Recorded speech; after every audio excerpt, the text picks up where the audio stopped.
Catus, Maximus here. This time a little video with the Mac Tools VR10 half-inch drive ratchet.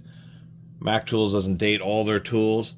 It's like ratchets and like some extensions, but it's inconsistent. Really, it's ratchets, torque wrenches, and other major or significant items where they have date codes on them. We know this is from 1986. I just did a video about this. But starting from 1976, it goes through the alphabet. So K2 would be 10 years after 1976. So that would be a 1986 second quarter.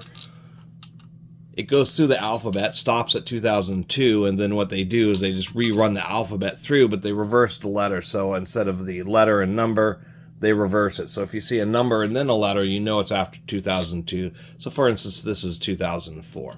I think they went with this style of design back in 1990s or so, where they started stamping the bottom plate clean and oil regularly.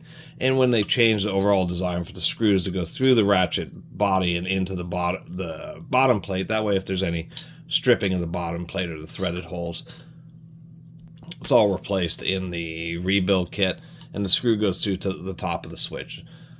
For this older design, I think it's great. It's a very heavy-duty design. I think probably the biggest criticism, as far as searching around some forum posts, there's even a couple of YouTube videos, of the Mac uses a very thick bottom plate and a pretty thick ratchet head, and they kind of have a more narrow anvil and pawl, and so there's been some stripping of the pawls that I've seen. Although some people have had the anvil end up twisting off. They're definitely very competitive, and it's diminishing returns when you start getting into the high quality tools on what's really the weakest point and how many foot-pounds it actually fails at. You have to do, I think there's probably a few YouTube videos where these Mac tools have been tested. Which, interestingly enough, shares a model number with a center channel speaker, an American-made Boston Acoustics VR10 that I have. That'd be this guy right here. I think it's just amusing. The ratchet and this speaker share the same model number. Anyway, I really like the knurling. Just a nice coarse tooth ratchet. Because they have such, they do have good machining, good tolerances, not very much play at all. This ratchet obviously doesn't have very much wear on it, but that is more than acceptable amount of anvil play. I think the weakest point is, at least on this one, is it doesn't have a very strong ball detent. I mean, it's more than good. It's certainly not snap-on where you have to use a screwdriver to pry off the sockets, but I probably would prefer just a little bit stiffer of a detent. But overall, it's not too bad. I've already lubed this one, but screwed up my recording of my video, so I'll show the inside of that in just a second here. And what I mean by that is about 10 years ago, Duralast stopped selling these, and the OEM built coarse tooth ratchets and moved on to gear wrench built tools. But these are some of the best quality ratchets at any auto parts store outside of Napa. Easily. These had super tight anvils, gasket seals under the reverse switch and under the anvil. And, you know, if you were to do a failure test between both of these ratchets, it would be pretty darn close. But I do think the Mac is better just because of the way the reverse switch is just a little bit more optimized for shop conditions and shop use. But I just wanted to show that these, and OEM Tools still sells these types of ratchets, the coarse tooth 36 with a satin finish. Anyway, overall, this one, you know, Mac doesn't have the, just like Proto, not always the best quality control, but definitely pretty decent on this ratchet. Just really nice and symmetric. The worst part about these is you start getting some dings around the edge of the ratchet here, and because of the thick bottom plate I'll show in a second, you end up having to pull off the switch and hammer out the bottom plate because it gets stuck. You know, as far as comparing to other contemporaries, I have a Cornwell here. This was one that actually ended up having some bad internals, and I found another one with a square handle that I didn't like and swapped internals to this. And as far as, you know, coarse tooth ratchets, I mean, talking about the mechanism, because whether you have a short or a long handle, it's all the same mechanism. You know, in this case, I would have to say, as good as I think this Mac is, I think the Cornwell is a little bit better, just mainly because they're not using any threaded fastener. Snap rings are super reliable. And really like that design. It just takes a little bit more effort because you have to cut the snap ring grooves. And I do like on the Cornwell where the switch and everything is all steel. It still is, even though it's thick and fairly well protected by the ratchet body, that still is a cast zinc switch. So I think in this instance, maybe the Cornwell is just ever so slightly stronger. It does have a slightly thicker anvil. Comparing to, like, this is the infamous Craftsman, or the famous Craftsman long handle Eastco, which are like one of the most valuable of all the vintage Craftsman ratchets, and I'm not exactly sure why, to tell you the absolute truth. And this is one that was a quick release, and I found one that had a solid anvil, just a short, and swapped out the guts. So this is now a solid anvil. That was always the weak part, is the quick. Most of these old Craftsmans were quick release and had a giant hole, and they actually had pretty weak anvils. Other than that, the Eastcos are really well proven, with also having an extremely robust switch being held in by snap rings. And I like the Mac better than I like this Craftsman, but as far as strength and reliability, the mechanism itself, once again, you know, it would be hard to say which one is better. Overall thickness is not too bad. If we even take into account the reverse switch on the Cornwell, it is just a little bit shorter than the Cornwell.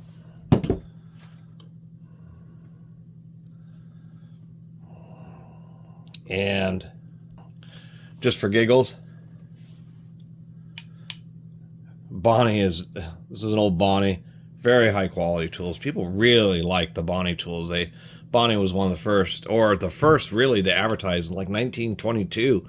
Chrome vanadium tools. It's been a century of chrome vanadium tools. But man, their round head ratchets were about as big and tall and bulky as you could ever get. And if we compare the height of the Mac to this, I mean, there's like 3/8 of an inch of difference. There's a huge difference. And the head's actually a lot narrower too, just to give you an idea of how big heads can get on half-inch drive ratchets. And some of its contemporaries, well, relatively contemporary. Here's a Proto 5450P long handle. This series of Proto ratchets seems to be the least common. I know I had some problems with the 1/4-inch versions of these, and they must have had enough problems to have switched production pretty quickly, but the half-inch one has been absolutely great. And so, even though this is a 72 tooth, I would say that the Mac still has just a thicker and heavier duty build than even this Proto, even though I love this Proto. Anyway, let's take a quick look inside. Pretty robust design here. Nice big square that goes through there. There's a lot of thread, so I'm not really worried about this part stripping out. And I was noticing that looked awful close to a 1/4-inch, and indeed it is. So now, if you ever do have a broken switch, it's still all held together by the bottom plate, and you can do something like, here we go, there's a snap-on T-handle, and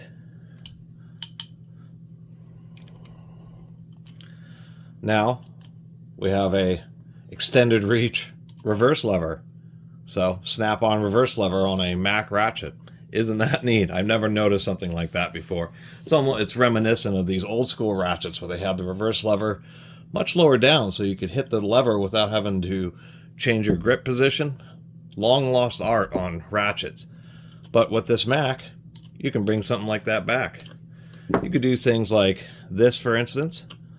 This little ratchet anvil I use as a thumb wheel. And so now what we have is, I mean, if you broke the switch, something like this, or an anvil of a 1/4-inch ratchet, would be more, it gives you extra height, but it'd be more than viable of a reverse knob, that's for sure. And now it has a dial reverse.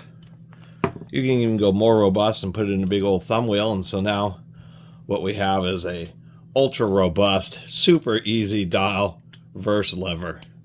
I just thought that was amusing that this happens to be 1/4-inch on the half-inch ratchet.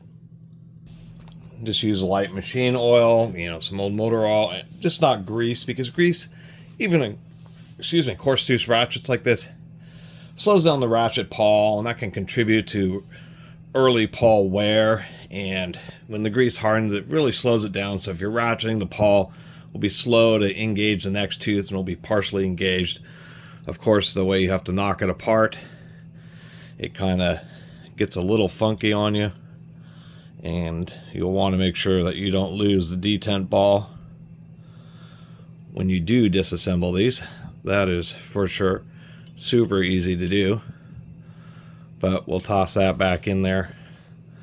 Make sure the switch is in the right position here, which it is. See, ostensibly these were designed so that you could pop out the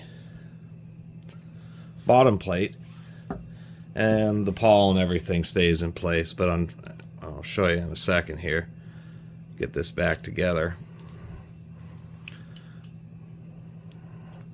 So that ends up being held in place.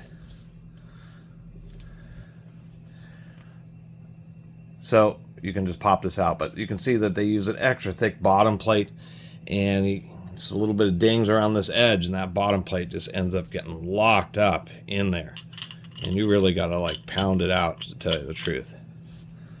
So anyway, nice and lubed, 2-tooth engagement. I mean, kind of a batwing pawl design, just pretty straightforward.